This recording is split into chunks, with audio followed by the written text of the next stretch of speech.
She told me to do it. She's not here in body, but I was afraid not to do it. And Hessie was a small woman in body only. She was one of the biggest women I ever known. And thinking about Hessie, and this word kept coming to mind, persevered. And like Tom here, I don't know, AI and Google the same thing, but anyhow, I Googled it because I got to thinking about what it meant. And this is the definition that I found. Persevered. It says means to continue a course of action, effort, or purpose despite difficulties, obstacles, or discouragement. It implies a firm, determined progress toward a goal. And maybe in our words, you got grit. And that was Hessie in a nutshell. I mean, we could say that and leave here, and that would describe Hessie. Hessie moved up here when I was a senior in high school, 1989. Sometime that summer, I guess. Some of you might remember it. Don does, I'm sure, wherever he's at. But anyway, we had Hugo that fall, September 22nd or whatever, and Hessie said she'd come back home. Of course, she didn't have any children or anything. Wanted to be back on the mountain and help Joni in the orchard. And so we had Hugo, and as she had started selling apples and all for us at that time, and she said, if the weather's going to be like this up here, I'm going back to High Point. and so she flew in though after that. All the apples was on the ground, everything just all tore up and messed up. And she helped us pick up apples off the ground and limbs and clean up. We was out of power a couple of weeks, and me and her, we had an argument or two. But, I never did argue with her much because there's no use because you was going to lose. So, it didn't take me a few little arguments we had. We both had the same idea, but just a little different. But, it was going to be her way or the highway. And so, but after that winter, we started pruning and everything. Hessie got out there and she piled all the brush. I mean, every stick of it. She was so short, she didn't have a lot of trouble getting down there to get it. And she wouldn't use a rake. Paul bought her a rake out there, and she didn't want no part of that. She just picked it up by hand. Of course, there weren't hardly as much of it as there is now, but there's still a lot of brush, bigger trees and everything. And so, I knew her back was hurting because she would say something about having a sore back occasionally. And I'd say, Hessie, maybe you need to stop and rest a little while. Well, she'd just work out much harder. Yeah, I mean, that was, Anyhow, Hessie, you would never, Hessie was a frugal person. Probably the most frugal person I've ever met in my life. She wasted nothing. No vegetables out of the garden that she grew herself and hoed it with a heavy mattock that some of you in here probably have trouble picking up now. And, I'd take her a lightweight hoe up there, and she said, well, it won't get down to get the crabgrass. So I'd use this mattock, and she would, It'd kind of storm, wash her garden away, and she'd redo it. But she persevered. She never gave up on anything. And, she was not an unprepared person. Hessie was never unprepared. She always had food in her pocketbook. She always had, plenty to eat. She when we was working in the orchard, she'd have us dinner cooked, and she would watch out the back window there down at the fruit stand. And if a customer come during dinner, which they always do, she'd take off down there and she'd fix us dinner. But as Tom mentioned, I've been called to Hessie several times whenever the hospital and some other people said, well, she's not going to make it. So, and then I'd get a call, you need to come to the hospital and pick up Hessie. So, a few times I remember is, well, I don't know how many times I went, but there's several of them.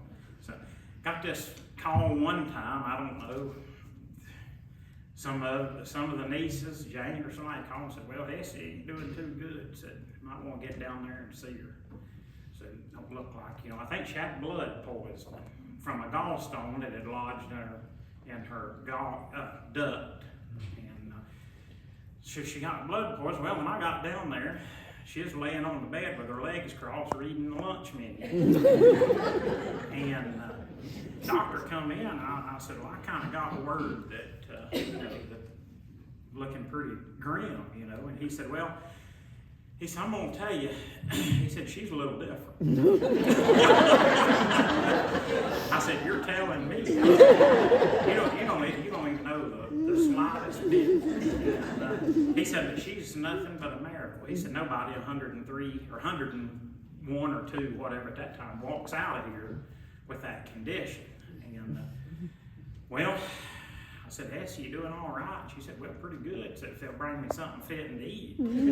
So the next day I went back and took corn and beans out of her room there. We took them to her. She heated them up, or they did down there, and that's what she wanted. And then got a call a few days later to come get her. And, well, I got down there, and I made a couple of laps. It was the Baptist, you know how that mess is. So I made a couple of laps around there. I noticed somebody standing to the side the first trip around. I didn't pay it much attention. And I come back around there, Hessie stood with her suitcase like she is at the bus stop. 101 or 2, whatever it was. I said, Hessie, what in the world are you doing? She said, I'm waiting on you. Where in the world have you been? I said, well, how come you're here without a wheelchair or anything? She said, well, they rolled me down here and told me they needed it. They put me out here on the side. They knew they was going to have to get rid of her before she took the place over. That's what it was. So we got to get her out of here at any cost. So another time, sorry, Hessie. She would. They said, well, we're going to have to get that gallstone out, or she ain't going to make it. The one that I went and picked her up for, the gallstone was in there, the blood infection was gone, and said, we're going to try to get it out. And it didn't sound good. It didn't sound good at all, did it, Vicki? And so I took her down there for the surgery, me and Tiffany, and, it sounded like a slim chance of bringing her home. And went in there and talked to her, and a few minutes, and they put her to sleep. We was getting ready to go eat some lunch, and they come back in there about 15 minutes. Sort of scared me, And they said, well, we got it. Said, we got the gallstone. But they didn't think they could get it all. They said the thing had moved right in the right place, and she, as soon as she woke up, she'd get to go home. And so I went from thinking that, we probably weren't going to ever see her again. We was going up 421. She got a big Snickers bar and a Coca-Cola out of the bottle. And eat it. So that's kind of, it was just that way over and over and over. So, talking about her, and that's part of her being prepared. She always had plenty to eat in her pocket. Wouldn't go hungry. But back in January, we was going to have the ice storm of the century. It was going to be, that was the end of it. Something like the end of time, So I went out to Hessie's, and she had some batteries there for a radio. We couldn't get it to work. It didn't work. She had her oil lamp there. We couldn't get it to light or burn. We couldn't get her gas propane stove or her heat to run. And Jane, I think, had left a little propane stove up there to cook on. We couldn't get it to light. And she said, well, I'm sending this piece of junk back to Jane. And anyway, well, she wrote it down. But, because she couldn't talk, she said, Jane can have this junk back. But she gave me the propane out of it. And and then she wrote down, she said, well, she said, nothing's working out, maybe it won't ice. Just sleeted, and we had not one bit of ice and didn't lose power. So, she was right on that. And I had to tell this on her about being prepared. If you got sick or got down and it weren't looking too good, and Hessie always looked way ahead, and they'd have a meal here after the funeral for whoever was being buried in the fellowship hall. Hessie'd always make a cake, and she'd put your name on it and put it in the freezer. And I hate to tell y'all this, but I've seen some of y'all's names in the freezer.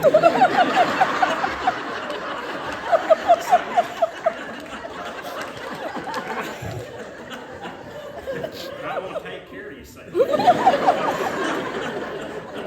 So she'd finally give up whenever it started looking better and get it out, and we'd eat it for dinner. And these people in here can testify that she done that. I'm not making it up. So if you made it to the freezer, it weren't looking good. But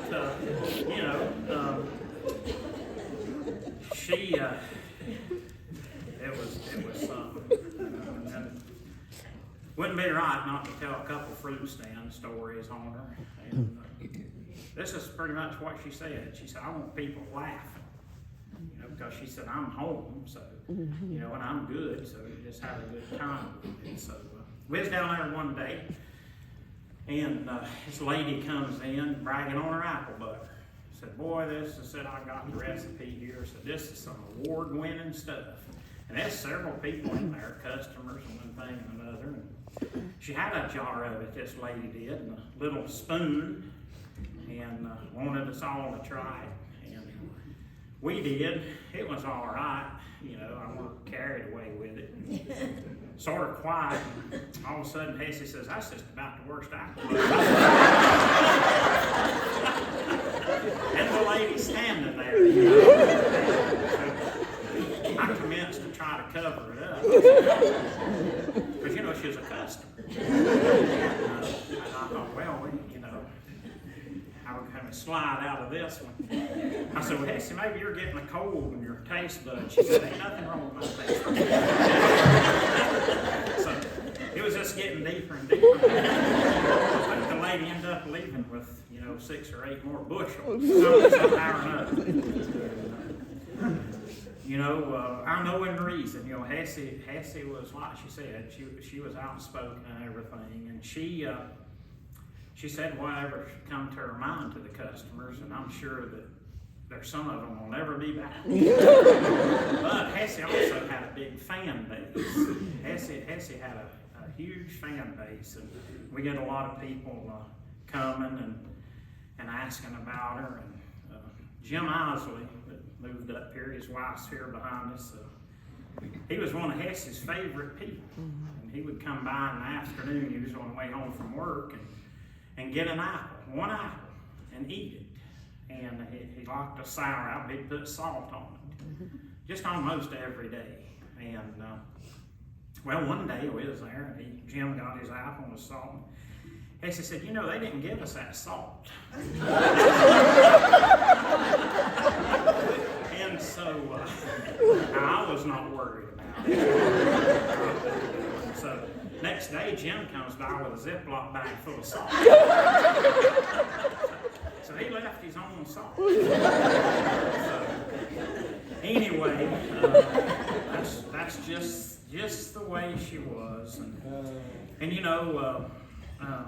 But one thing about Hessie, could never forget her faithfulness to this church.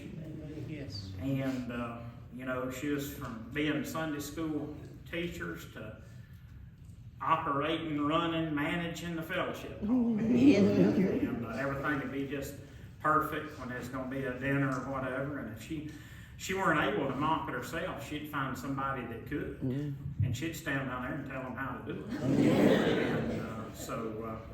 And most everybody here knows that. But her faith in God was unwavering. through obstacles and discouragement.